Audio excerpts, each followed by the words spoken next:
Dope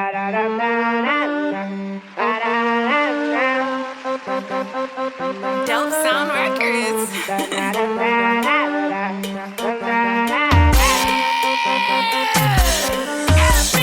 Entre nan sa ki gade ou, sa ki gade ou. Sou ta we sou TikTok, tout blode fin tourne fam. Entre nan sa ki gade ou, sa ki gade ou.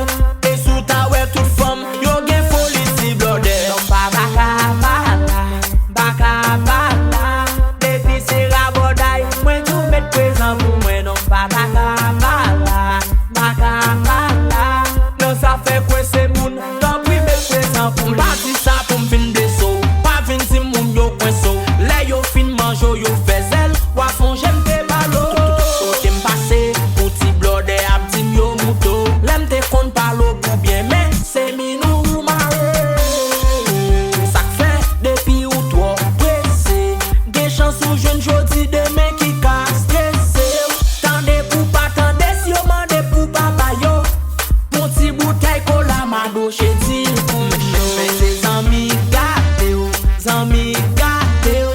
Men sou ta we jodi a ou tombe nan fe shawa. Men se zami gate ou, zami gate ou.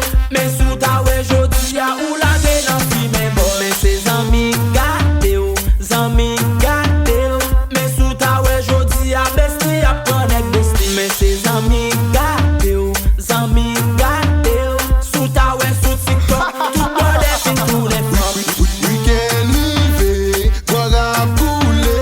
Debi se 305, tout forever nan raje. Si se nou refle, pa tro presse. Nan presse moun met moun, tan pri met prezant pou nou. Parol la bale, men se yon melange. Sou Instagram avek TikTok, mesdames yo dedouble. Parol la bale, yi nou si vi yo vle. Besi plan besi an mwen, men moun lan enraje. Entre nan sa ki gade ou, sa ki gade ou. Sou ta we sou TikTok, tout blode fin tourne fam. Entre nan sa ki gade ou, sa ki gade ou. E sou ta we tout fam, yo gen foli si blode.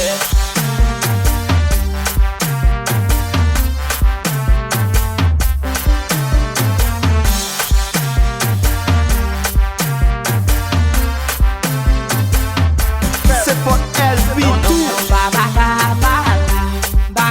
bala, depi se raboday, mwen tou met prezant pou mwen. Non pa baka bala, non sa fe kwen se moun, dan pri met prezant pou mwen. Parti sa pou m fin de so, pa vin si moun yo kwen so. Le yo fin manjo yo fezel, wafon jem te balo. Kote m pase, pou ti blode ap dim yo mouto. Lem te kon palo pou bien, men se mi nou mare.